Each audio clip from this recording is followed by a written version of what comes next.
होरी नाटक के दूसरे अंक को लेकर हम लोग सुबह चर्चा कर चुके थे और दूसरे अंक में जो चर्चा हमारी जारी थी जिसमें होरी और धनिया की चरित्रगत विशेषताएं समय दर समय पर जो आ रही है वह हमें पता चल भी रही है। और दूसरी चीज, पहला प्रसंग जो दूसरे अंक के भीतर का हुआ, जुनिया घर के भीतर प्रवेश कर चुकी है और गोबर भागा हुआ है और उसको, इस परिवार को एक मुश्किल समय और मुश्किल प्रसंग के भीतर छोड़कर ये भाग चुका है। और इसके पश्चात गांव वाले जो इनको बिरादरी के बाहर करने और फिर इन पर जुर्माना लगाने की बात कर रहे हैं या फिर इनको सजा देना चाहते हैं और सजा देकर वो बिरादरी के साथ जुड़ने का मौका देते हैं।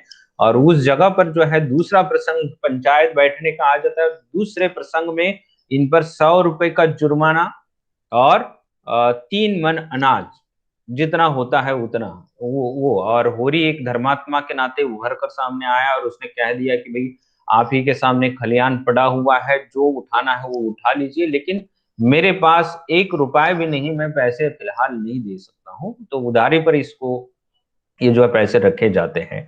हालांकि धनिया इसका विरोध कर रही है, विद्रोही है और इस तरीके की एक सामाजिक पाबंदी, बिरादरी से बाहर निकालने की कोशिश, और ये हमारे घर के भीतर का मामला है, इसमें आप अपनी दखलंदाजी नहीं कर सकते या फिर चिल्लाना, फिर इसका विरोध करना यहाँ पर धनिया कर रही है। लेकिन वह भी इस चीज को, इस कुर्की को, इस जुर्माने की राशि और फिर खलियान से सामान उठाने की बातों को जो है नहीं रोक सकती, क्योंकि होरी इसको अनुमति दे रहे हैं। लेकिन आप इस बात को लेकर भी सोचे कि होरी इस तरीके से अनुमति क्यों दे रहा है। उसके कई कारणों के भीतर इन कारणों का हम अगर विश्लेषण करें, हालांकि ये हम लोग जब देख रहे हैं, जो पढ़ रहे हैं, तब इन कारणों का हम लोग विश्लेषण नहीं करते, लेकिन हमें एक तार्किक दृष्टिकोण से इसका विश्लेषण भी कर लेना चाहिए। एक तो होरी गरीब है, किसान है। दूसरी चीज, गांव के भीतर के ये चाहे ठाकुर कहे, चाहे दाता दिन कहे या फिर दरोगा कहे या पंडित कहे, ये दबंग लोग हैं और ये इस तरीके से किसानों को और गरीबों को दबा देते हैं, कुचल देते हैं, क्योंकि बार बार इनको इन लोगों से मदद लेनी पड़ती है आर्थिक स्वरूप में और सामाजिक स्वरूप में। तो इस जगह पर, इस पर अगर रोक लगाई जाएगी तो इनका जीना दुर्भर हो जाएगा, इसलिए सहन करते हैं। तो ये सहन करने की पहली बात यहाँ पर आ जाती, गरीबी और मजबूरी के कारण। दूसरी चीज, गोबर ने गलती की है और ये सामाजिक नीति नियमों के तहत गलती है, अपराध है, पूरी इसको मान रहा है। तो फिर ये गलती के नाते थोड़ा सा दबा है, आप कहें। तीसरी बात, गोबर के पश्चात जो है इनके घर के भीतर दो बेटियां हैं, एक है सोना और दूसरी है रूपा।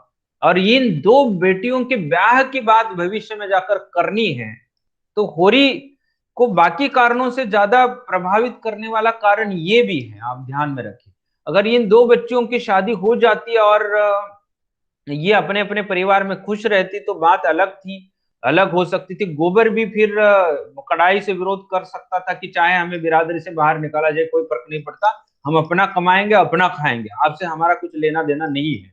चाहे तो हम लोग गांव भी छोड़कर शहर में जाएंगे, आपको, आपसे हमारा कोई संबंध नहीं, इस तरीके से या इस बात को काट सकता था। लेकिन होरी के सामने ये मौका नहीं है। उसका कारण है कि अपनी इस बिरादरी में, अपने गांव या फिर आसपास के गांव में जो रिश्तेदार है, यहाँ पर इन बेटियों को ब्याहना है, तो फिर इसको लेकर मुश्किल बन सकती है बिरादरी से अगर बाहर निकाला जाए। तो ये डर, एक भय जो है यहाँ इस तरीके से रहा है। तो ये तीन चार कारण जो है काम कर रहे हैं और नतीजन हुरी बड़ी नम्रता के साथ ले रहा है। वैसे पहले से हुरी नम्र भी है, धनिया विद्रोही है, बात अलग है, लेकिन हुरी नम्र है, उसको एक समाज के भीतर सम्मान है, उस सम्मान को बनाए रखना चाहता है। तो ये चीजें उस नाते दिख जाती है। तो ये हम लोग अपने तर्क के आधार पर इनका आकलन कर सकते हैं। तो अब देखिए, धनिया जो है कह रही कि अच्छा अब रहने दो, ढो चुके बिरादरी की लाज, बच्चों के लिए भी कुछ छोड़ो कि सब बिरादरी की भाड़ में झोंक दोगे, खलियान का सब खुद भी लेकर जाकर पंचायत में रख रहा है। बिहारी जो ये कर्मचारी है, ये भी जाकर लेकर जा रहा है। तो धनिया रोकने की कोशिश करती है। होरी टोकरी सिर पर रखता हुआ कह रहा है कि अगर पंचों ने मुझे इजाजत दे दी कि ये अभी तुम्हारे लिए रहने दो, नहीं तो खाली पेट मर जाओगे, तो अभी दे दिया वो काफी है, अगर कह दे तो ही मैं इसको रख सकता हूँ। धनिया कहती है टोकरी पकड़कर, तुम न लेना, पर इसे तो मैं न ले जाने दूंगी, चाहे तुम मेरी जान ही लो। तुमने अकेले ही सब कुछ नहीं कर लिया है, मैं भी अपने बच्चों के साथ सती हुई हूँ। मैंने मेहनत की है, तुम मेरी मेहनत का क्यों दे रहे हो? बच्चियों की मैं बच्चियों ने क्या अपराध किया है? मैंने क्या अपराध किया है? तुम्हें अगर सजा मंजूर है तो तुम तुम्हारे हिस्से का दे दो। ये बात वो अपने पति को कह रही है और धनिया अपने हक की मांग यहाँ पर कर रही है। पूरी कहता है धनिया तू हट जा। धनिया कह रहे मैं नहीं हटूंगी, सीधे टोकरी यहाँ रख दो, नहीं तो आज से सदा के लिए नाता टूट जाएगा, कह देती हूँ। पूरी थोड़ी देर के लिए सोच लेता है, फिर एकदम टोकरी छोड़ देता है। पूरी कह रहा है तू ठीक कहती है धनिया, दूसरों के हिस्से पर मेरा कोई जोर नहीं, जो कुछ बचा है वह ले जा, मैं जाकर घर रहन रखने का प्रबंध कर देता हूँ। तुम अगर नहीं लेने देती हो तो ठीक है, तुम्हारी कमाई है, तुम रख दो, बच्चों की कमाई तुम रख दो, लेकिन मुझे तो मैंने पंचायत में शब्द जो जो दे दिया, जो बात कही है और जिसको अनुमति दे दी है, अनाज तो दे दिया, लेकिन आप पैसे देने की बात है तो घर पर कर्जा उठा देता हूँ, गिरवी रख देता हूँ और फिर पैसों का इंतजाम कर देता हूँ। हालांकि यहाँ पंचों को होरी ने कह दिया था कि पैसे तो मेरे पास है नहीं, लेकिन 3 मन अनाज तो मैं दे दूंगा, लेकिन बचा हुआ जो अनाज है वो भी दे दूंगा। क्यों दूंगा? उसकी जो कीमत बनेगी 100 रुपए वाली, वो वसूल लो उस अनाज के भीतर से, ये उसका कहना था। अब होरी को धनिया रोक रही है और वह अपने हक और बच्चों के हक की बात कर रही है, तो ये छोड़ देता है और वो कह देता है कि चलो मेरे पास अब इसके अलावा अगर दूसरा कोई मार्ग नहीं है तो मैं अपना घर गिरवी रख दूं। झोपड़ी, घर क्यों कहे इसको, झोपड़ी कहे, इसको गिरवी रख देता हूं। अगर इससे भी नहीं बना तो जमीन गिरवी रख देता हूं। हालांकि जमीन की बात यहाँ पर इसने नहीं की है। तो धनिया को धुरी इस तरीके से जब कह देता है, वो थोड़ा सा नाराज होकर कह रहा है, क्योंकि हमें शब्दों पर खरा उतरना है, तो बीवी और बच्चों ने भी मदद करनी चाहिए। इस तरीके की बात होरी की है नहीं, वो मदद कर रहे हैं तो घर गिरवी रखने की नाराजगी के साथ बात कर रहा है। धनिया को गुस्सा आ जाता है और वो कह रहे कि क्या कहा, घर रहन रखोगे? मैं कहती हूँ तुम इतने भूंदू क्यों हो, इतने बोले क्यों हो? तुम्हारे मुंह में जिभ नहीं है कि उन पंचों से पूछते तो तुम कहाँ के धर्मात्मा हो? अब धर्मात्मा की बात की जा रही है, केवल होरी को धर्मात्मा बने रहना है, होरी के परिवार को बने रहना है, ऐसी बात नहीं, सारे गांव वाले धर्मात्मा बने ना। तो इन पर क्यों कुर्की नहीं होती, इन इन पर क्यों जुर्माना नहीं होता, इनको क्यों पंचायत में खींचा नहीं जाता, हम गरीबों को क्यों खींचा जा रहा है? ये धनिया की शिकायत है। और ये उदाहरण स्वरूप बताती है कि दाता दीन का लड़का माता दीन एक चमारिन से फंसा हुआ है, मतलब एक दलित लड़की के साथ फंसा हुआ है और इन्होंने अपने घर में बिठाया है, तो उसको क्यों पंचायत ने खड़ा किया, उसको क्यों सवाल जवाब नहीं किए गए? पटेश्वरी ने ब्याज खाकर हजारों की संपत्ति बना ली है, उसके इस गलत काम के लिए क्यों पंचायत नहीं बैठती है? जिंगुर सिंह की दोनों औरतें घूंघट की ओट 70 घाट कप पानी पी रही, मतलब यहाँ जिंगुर सिंह ठाकुर जो है, इसकी ये बुढ़ा है और इसकी 2 औरतें जो है जवान है, और ये नयन मटक का कर रही, कहने का तात्पर्य यहाँ पर धनिया का, और कई घाटों का पानी पी चुकी। इसका अर्थ है कि ये 2 महिलाओं का चरित्र हनन हो चुका है, तो इनको क्यों पंचायत में, ठाकुर को, सिंगुर सिंह को क्यों पंचायत में खींचा नहीं जाता, हम गरीबों को क्यों खींचा जा रहा है?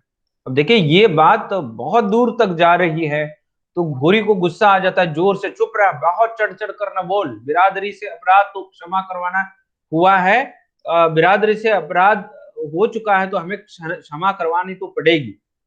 धनिया कह रही कि क्यों करवाना पड़ेगा? किसी के घर की चोरी की है, किसी का माल काटा है, किसी की मेहरिया को हमने रख लिया है अपने घर में पाप करते हुए? हाँ, रख कर छोड़ देना पाप है, मतलब किसी को रखा और फिर छोड़ दिया, वो पाप है। वैसे तो नहीं किया हमने, हमारे बच्चे ने गलती की तो हम उसको सुधारने के लिए उसको सहारा तो दे रहे हैं। मेरे तो भाग फूट गए थे कि तुम जैसे मर्द से पाला पड़ा। अब शिकायत कर रही है दुनिया कि तुम जैसे धर्मात्मा तुम दुनिया के लिए हो, लेकिन हमारे लिए तो नरक बन चुके हो। तुम्हारे जैसे मर्द से हमने शादी की, हमें पाला पड़ा, ये तो हमारी बहुत बड़ी गलती हो गई, हमारे भाग्य फूट गए, हमारा नसीब फूट गया। पूरी कह रहा है मैं तेरे बाप के पाँव। अब देखिए पति पत्नी के बीच यहाँ पर झगड़े की बात निर्माण हो रही है और इन दोनों के रिश्ते जो है यहाँ पर बिगड़ते जा रहे हैं।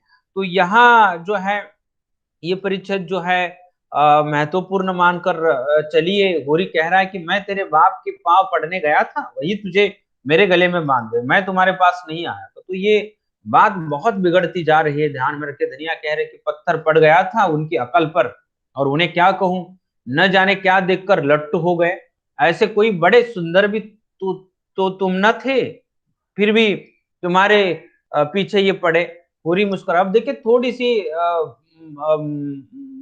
मुस्कुरा कर बात हो रही, इसको टालने की कोशिश कर रहा है।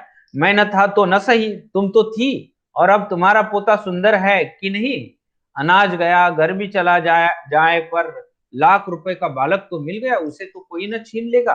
अब देखिए ये थोड़ा सा इमोशनल आप कहे धनिया को रोक लगाने की कोशिश कर रहा है। जोर जबरदस्ती तो नहीं रुकी है, नहीं रुक पा रही है। तो धनिया भी उतनी बुरी नहीं है, बुरी भी बुरा नहीं है, ये बहुत अच्छे है, यही इनकी कमजोरी है। और ये बहुत अच्छा होना फिलहाल जिस दुनिया के भीतर हम लोग जी रहे हैं ना, वहां काम नहीं करता है। आपको सभी दबाएंगे, सभी को कुचलाएंगे। आप बहुत नरम है, नम्र है, तो आपको सभी लात मार के निकल जाएंगे। तो बेहतर ये है कि कोई लात मारे तो उसका पैर यूं खींच ले और उसको उल्टा कर दे। ये भी क्षमता हम में होनी चाहिए। कोई हमारे परिवार की और आंख उठाकर देखे तो उसको धमकी देने की भी क्षमता रखे कि अगर हमारे परिवार की और देखा तो आंख निकालकर हाथ में सजा देंगे। ये जब कहेंगे तभी हमारे पाले कोई नहीं पड़ता है, ऐसी भी बात होती है। होरी और धनिया ऐसे नहीं है, तो नतीजा इस परिवार को दबाया और कुचलाया जा रहा है। धनिया भी नरम है, लेकिन वह विद्रोह करती है, उसको बुरा लगता है इसीलिए कर रही है। इसको भी पता है कि इन स्थितियों से बाहर निकलने का कोई दूसरा रास्ता नहीं है। अब देखिए धनिया कह रही उसे कौन छीन सकता है, अब तो बस गोबर घर लौट आए। धनिया अलग झोपड़ी में भी सुखी रहेगी, दोनों के चेहरे पर प्रकाश चमकता है, और ये थोड़े से नरम हो जाते हैं दोनों भी, और संभालने की कोशिश भी कर रहे हैं। ये आप ध्यान में रखें, क्योंकि बच्चा दिख रहा है, अपना बच्चा घर से भाग चुका है, छोटा बच्चा है, दो बच्चियों की शादी करनी है, तो थोड़ी सी नरमाई बरतना भी जरूरी है, ये यहाँ पर इनको लग रहा है। अब देखिए इसके पश्चात के एक दो पन्ने तीन पन्ने जो है यहाँ मैं कहूं कि विश्लेषित नहीं कर देता हूं। आप इसको पढ़ भी सकते हो, देख भी सकते हो। इसके पश्चात का जो एक प्रसंग है भोला को लेकर है। अब देखिए पंचायत बिठाई गई, और भोला की तरफ से ये शिकायत गई, तभी तो पंचायत बैठी, ये पहली बात आप ध्यान में रखें। और भोला को लगता था कि होरी को हमने गाय दे दी है, पहला पहला जो है इस पर हमने उपकार किया है। फिर गाय मर गई, होरी की तरफ से केवल भूसा एक 20-22 रुपए का मिल गया, उसके पश्चात के 70-80 रुपए या 60 रुपए उससे आने थे, नहीं आए हैं। और ऊपर से ये हमारे घर की बच्ची को भगाकर भी लेकर गए, तो वो कैसे क्या सहन करेगा, इसलिए भोला ने शिकायत की थी।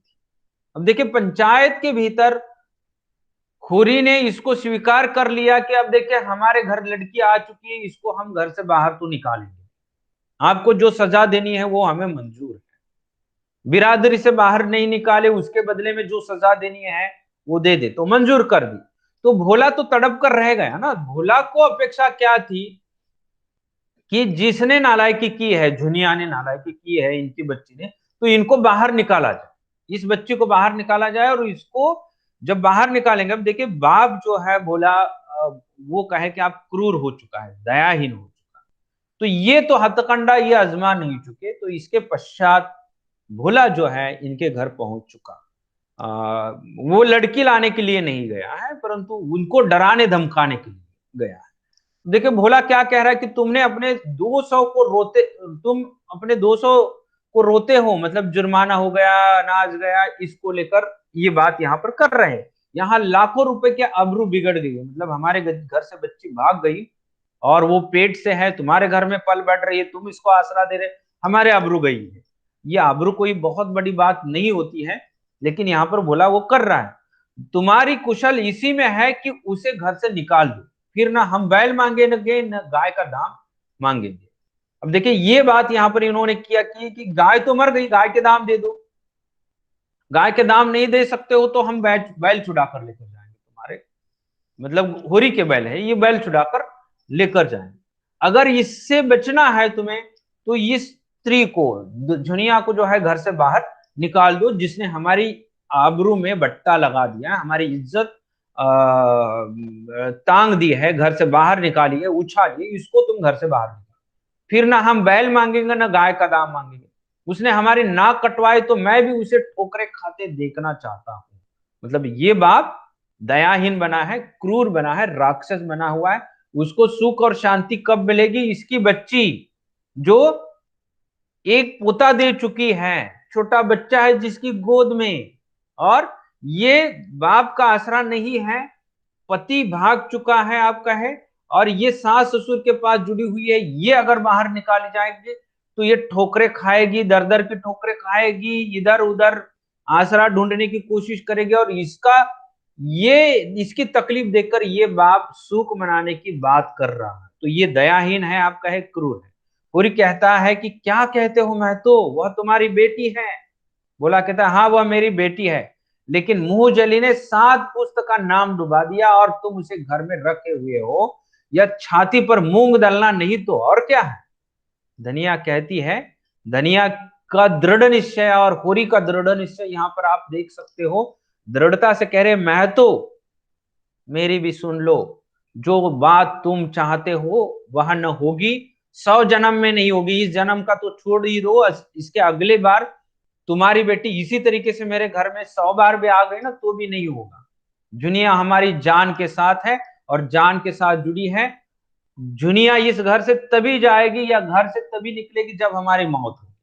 तो बात बिल्कुल दृढ़ता के साथ, ठोस भूमिका के साथ यहां पर धनिया ने कह दी। बोला कहा इसने कि तुम उसे घर से न निकालोगे। धनिया कहती है नहीं, तुम बैल ही तो ले जाने को कहते हो तो ले जाओ, अगर इससे तुम्हारी कटी हुई नाक जुड़ती हो तो जोड़ लो, पुरखों की आबरू बचती हो तो बचा लो। तुम अब बूढ़े हो गए महतो, पर आज भी तुम्हें सगाई की धुन। अब जो बात धनिया की पूरी से हुई थी, और जो मर रहा है कल परसों, 2 महीने 4 महीने बाद मर सकता है, वो शादी करना चाहता है, भोला को लेकर ये बात कर रही है कि तुम बूढ़े हो चुके हो महतो, तुम्हें सगाई की धुन सवार है, फिर वह तो बच्ची है ना, उसका पति मर चुका, तुमने उसके बारे में सोचना चाहिए, तो तुमने तो सोचा नहीं, उसने खुद सोचा, तो उसको भी शादी करने का हक है। भोला कहता है सुनते हो रही इसकी बातें, अब मेरा दोष नहीं, दोष नहीं, मैं बिना बैल लिए नहीं जाऊं। तुम सुन रहे हो तुम्हारे बीवी की बात, तो तुम मुझे दोष, हालांकि भोला नहीं लेकर जाना चाहता था बैल, गाय के पैसे वसूलना नहीं चाह रहा है, उसकी अपेक्षा यही है कि मैं ये हथकंडा आजमा कर जुनिया को घर से बाहर निकालू और होरी इसको मान जाए। लेकिन न होरी ने माना, न धनिया ने माना। होरी कहता है कि ले जाओ। भोला कह रहा है फिर रोना मत कि बैल मैं खोल कर ले गया। होरी कहता है नहीं रोऊंगा। भोला आगे बढ़ता है, तभी जुनिया बच्चों को गोदी में लिए तेजी से बाहर आती है और कंपित स्वर में कहती है, मतलब अब इन्होंने कह दिया कि लेकर जाओ, भोला जा रहा है। अब एक बेटी होने के नाते, इस परिवार का, एक परिवार की बहू होने के नाते, एक तरफ बाप है, एक तरफ सास ससुर है, और बाप इस घर के भीतर की संपत्ति को लूट कर जा रहा है। तो जुनिया का जिम्मेदारी इस परिवार का एक सदस्य होने के नाते बनती है। कह रहे कि काका लो, इस घर से मैं निकल जाती हूँ, और जैसी तुम्हारी मनोकामना है उसी तरह भीख मांगकर अपना और बच्चे का पेट पालूंगी।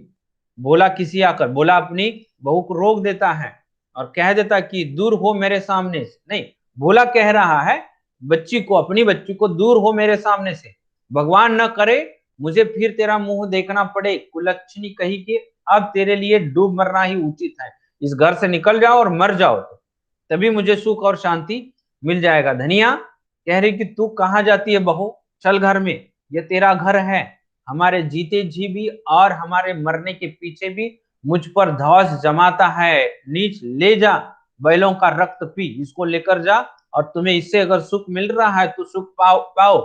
जुनिया रो रही है। वो कह रहे कि अम्मा, जब अपना बाप ही मुझे धिक्कार रहा है तो मुझे डूबी मरने दो। मुझ अभागिन के कारण तो तुम्हें दुख ही मिला। तुमने इतने दिन मुझे जिस प्रेम से रखा, माँ भी नहीं रखती। धनिया कह रही, ये है तेरा बाप है, ये तेरा बाप नहीं है, ये तेरा बैरी है, हत्यारा है। माँ होती तो अलबत्ते उसे कलक होती, मतलब उसको थोड़ा सा दुख होता, तुम्हारी माँ नहीं है, ये बाप है और इसकी जिम्मेदारी बनती है, परंतु इसको कोई तुम्हारी जिम्मेदारी लेनी नहीं है। तुम्हारा ये दुश्मन बना हुआ है। ला सगाई मेहराइयां जूतों से न पीटे तो कहना। ये कह रही है बाद में, इसको शाप दे रही है भोला को कि तुम नई सगाई करो, एक आध स्त्री को लेकर आ जाओ, और ये जो स्त्री तुम्हारे घर में बीवी बनकर प्रवेश करेगी, ये तुम्हें जूतों से ठोकेगी, जूतों से पिटेगी, तभी तुम्हें याद आ जाएगी कि परिवार क्या होता है, क्या नहीं होता। जुनिया को पकड़कर घर में ये लेकर जाती है। भोला बैलों की तरफ जाता है, पूरी विमूढ़ शून्यता में ताक रहा है अपने भविष्य को लेकर। धीरे धीरे अंधकार उतर कर गहरा होता है। 2 क्षण बाद प्रकाश उभरता है और पूरे दृश्य पर छा जाता है। मंच पर होरी के घर का चबूतरा, मार्ग तथा अन्य घरों के द्वार दिखाई देते। सोना जुनिया कुएं के पास खड़ी बातें कर रही। तो दृश्य फिर इसके बाद बदल जाता है। तो ये कुल मिलाकर गाय की मृत्यु, उसके बाद जुनिया का इस घर में प्रवेश, फिर आप कह सकते हो कि गोबर का भाग जाना, फिर इन पर जुर्माना हो जाना, फिर भोला का इस घर में आकर धमकना, फिर धमकाना, और फिर जुनिया को घर से बाहर निकलने का निकालने की बात करना, और फिर बाद में बैलों को खींच कर लेकर जाना। तो बीच में ये घटनाएं घटित हो गई। फिर कुछ समय उपरांत का ये दृश्य है, और आप इस बीच कल्पना कर सकते हैं कि पूरी तरीके से घर तबाह हो चुका है, क्योंकि बैल लेकर गए तो इनकी खेती तो रुक गई। अब बैल के बिना ये खेती किस तरीके से करेंगे? तो जो हाथ आया था वो तो पूरा का पूरा खलियान से गांव पर चढ़ा दिया, जो जुर्माना इन पर लगाया गया था उसके लिए। तो अगला साल इनके लिए बहुत बहुत भयानक, उसको लेकर ये यहाँ पर प्रसंग है। दूसरी चीज, अब बैल नहीं है तो ये घर किस तरीके से खेती करेगा? तो ये अपनी खेती भी दूसरे के पास गिरवी रख देते हैं और अब मजदूरी करने पर उतर जाते हैं। मतलब सोना, रूपा आपका है, धनिया, होरी और जुनिया, ये सभी दूसरों के खेत पर मजदूरी के लिए जा रहे हैं। तो ये कुल मिलाकर एक हादसे के बाद दूसरा, दूसरे हादसे के बाद तीसरा, हादसों दर हादसे ये परिवार जीने की एक संघर्षशील कोशिश कर रहा है। एक छटपटाहट जो है यहाँ पर देखी जा सकती है। देखिए, अगला प्रसंग फिर बदल कर आ जाता है, जिसमें सोना, जब से भोला हमारे बैल खोल ले गए और दादा ने दाता दिन पंडित के साथ सांझे की खेती शुरू की, माता दिन भी यहाँ आने लगे, बड़ा खराब आदमी है, ये सोना शिकायत कर रहे हैं। अब देखिए, जो मजदूर है और जो दबे कुचले है, इनके परिवार की स्त्रियों के प्रति गांव के दबंग लोगों की गलत दृष्टि होती है। इसमें दाता दिन हो चाहे माता दिन हो, चाहे पंडित हो चाहे ठाकुर हो, ये अब ये दाता दिन का बच्चा जो है सोना की तरफ गलत नजरों से देख रहा है। ये जुनिया को वो शिकायत कर रही है। अब जुनिया इसको कह रही कि मुझे तो बड़ा भला आदमी लगता है, क्या खराबी है उसमें? धनिया का प्रवेश, ये दोनों एक दूसरे की मस्ती आप कहे कि कर रहे हैं, खींच रहे हैं। हालांकि खराब है ये जुनिया को भी पता है। धनिया कहती है, तुम यहाँ खड़ी क्या कर रही हो? तुम्हारे दादा आते होंगे। सोना कह रहे कि अरे हाँ माँ, आज तो दादा बहुत से रुपए लाएंगे। जुनिया कहती कि मिल खुल जाने का यही फायदा है। अच्छा किया जो दादा ने ऊख बेच दी, गुड़ के भाव चीनी मिलेगी तो गुड़ लेगा ही कौन? अब कम से कम 100 रुपए की आशा है। जो गन्ना बेचा था उसको लेकर ये बात कर रहे हैं। सोना कहती कि इतने में एक मामूली गोई आ जाएगी। अब देखिए, गाय को लेकर दोबारा ये परिवार आस लगाए हुए हैं। धनिया कहते आ तो जाएगी, पर महाजनों से बचे तब ना। इनके जो कर्जे स्वरूप उठाए, इसको तो पैसे देने पड़ेंगे। इस जुंगुरू के सभी ऋणिया, ऋण जो है वो है, उसको देखा नहीं, ये देखा नहीं दुलारी, सहु आयन मंगरू साह सब ऊख काटते वक्त कैसे भागे आए थे। अच्छा जाओ अंदर आओ, कुछ चना चबेना हो वो तो चाहिए ही। खाने के लिए सब अंदर जाती है। एक क्षण बाद होरी मुंह लटकाए आता है, पीछे पीछे एक किसान ताड़ी पिए झूमते हुए आ रहा है। तो देखिए किसान क्या कह रहा है, झुंगुरिया ने सारा का सारा ले लिया होरी काका। मतलब जो खेती से निकल रहा था तो खलिहान से पूरा का पूरा ब्याज स्वरूप उसल वसूल कर लिया। ये किसान की शिकायत है। किसके पास? होरी के पास। सबेना को भी एक पैसा न छोड़ा। हत्यारा कहीं का रोया, गिड़गिड़ाया, पर उस पापी झिंगुरी को बिल्कुल दया नहीं आया। खोरी कह रहा है कि अरे तुम शराब पिए हो, ताड़ी ताड़ी पिए हो, उस पर कहते हो एक पैसा भी न छोड़ा। किसान कह रहा है सांझ हो गई, जो पानी की बूंद भी कंठ तले गई हो, तो गौ मांस बराबर एक इकन्नी मुंह में दबा ली थी, उसी की ताड़ी पी। मतलब वो बचा बचा एक एक एक इकन्नी, मतलब एक 4 आना आप कहे कि बचा, वो भी कैसे? तो उसको मुंह में दबा कर रखा था इसलिए बचा, उसकी ताड़ी पी ली। सोचा साल भर पसीना गारा है तो एक दिन ताड़ी पी लूं, मगर सच कहता हूं नशा नहीं है, एक आने में क्या नशा होगा। हाँ झूम रहा हूं जिससे लोग समझे खूब पिए हैं। बड़ा अच्छा हुआ काका बेबाकी हो गई, 20 लिए थे उसके 160 भरे, कुछ हद है? मतलब 20 रुपए लिए थे और भरे कितने इसने? 160 रुपए। और ये एक साल के भीतर तो कितने गुना वसूली किसान की हो गई, ये आप देख सकते हो। और ये उस कालखंड में हो रहा है ऐसी बात नहीं, इस कालखंड में भी होता है। और किसान जो सरकारी बैंकों से या फिर सहकारी बैंकों से इनको कर्जा नहीं मिलता, ये सभी जो है साहूकारों के पास जाते हैं, और साहूकार इसी तरीके से 10 गुना, 12 गुना, 15 गुना कर्ज वसूल वसूल लेते हैं। 50,000 रुपए दे देंगे और 10% से भी वसूल रहे तो महीने का होता है ये, महीने में 10% ये वसूल लेते हैं, और साल भर का दुगुना तिगुना वसूली यहाँ पर हो जाती है। तो कुल मिलाकर ये बात जो है यहाँ पर किसान और होरी के बीच में हुई है। अब धनिया जो है घर में पहुंचने के बाद होरी को पूछ रहे कितने की तौल हुई, कितने में बेचा? होरी कहता है 120 मिले, पर सब वही लूट गए, ढेला भी न बचा। सब सन्न रह जाते हैं। 120 रुपए तो मिल गए थे परंतु सभी वसूल लिए गए। धनिया कहते क्या एक ढेला भी न बचा? पूरी कह रहा है नहीं। धनिया तेज होकर, तुम जैसा घामड़ आदमी भगवान ने क्यों रचा? उठाकर सारे रुपए बहनोइयों को दे दिए, मतलब उन कर्जदारों को दे दिए। अब गोई कहां से आएगी? हम हल में क्या तुम मुझे जोतोगे या आप जोतोगे? पूरी कहता है जो होगा देखा जाएगा। धनिया कह रहे कि कैसे देखा जाएगा? पूछ की ठंड है और किसी के देह पर लगता लगता नहीं है, कपड़ा नहीं है, ले जाओ सबको और नदी में डुबो दो। पूरी सिर झुकाए, मजूरी तो मिलेगी, मजूरी करके खाएंगे। धनिया कहती कहाँ है इस गांव में मजूरी, और कौन मुंह लेकर मजूरी करोगे? मैं तो नहीं कहलाते, तुम बड़े आदमी धर्मात्मा बने हो और प्रतिष्ठित हो, तो मजूरी कैसे करोगे? पूरी चिलम के कष्ट लगाता हुआ, मजूरी करना कोई पाप नहीं है। मजदूर बन जाए तो किसान हो जाता है, किसान बिगड़ जाए तो मजूर हो जाता है।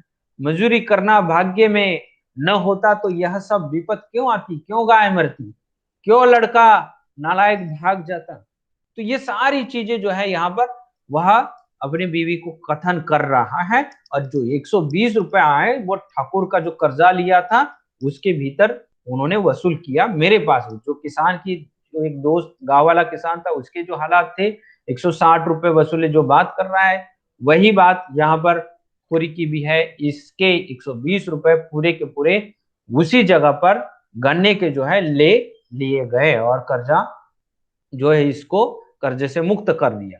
तो ये एक बात यहाँ पर देखी जा सकती है। बीच में अब देखिए कि कोई जरूरी हिस्सा नहीं है ज्यादा विश्लेषण करने वाला। अगला जो परिच्छेद है, पन्ना जो है 64 नंबर का पन्ना, जिसमें धनिया की जो है पति पर प्रेम, अपार प्रेम और पूरी परिवार का कर्ता धरता है, उस तरीके की चरित्रगत विशेषताएं आई हैं। हाँ अब देखिए प्रसंग में बीच का बता देता हूं और फिर ये आगे कड़ी जोड़ देता हूं। ये परिवार पूरी तरीके से तबाह हो गया, अपनी खेती तो छूट गई, और अपनी खेती में ही जो दूसरे को दे दी है, और दूसरे के खेतों में भी ये मजदूरी कर रहे हैं। और जब मजदूरी कर रहे हैं तो अचानक होरी को चक्कर आकर होरी गिर पड़ता है, और वो धनिया फिर सोना रूपा सभी दौड़ रहे हैं। धनिया कह रहे, अरे सोना दौड़कर पानी ला और जाकर शोभा से कह दे दादा बेहाल है। हाय भगवान, अब मैं कहाँ जाऊं, अब मैं किसकी होकर रहूंगी, कौन मुझे धनिया कहकर पुकारेगा। एक ही व्यक्ति जो धनिया कह सकता था वो होरी है, और ये अगर मर जाए तो कौन कहेगा।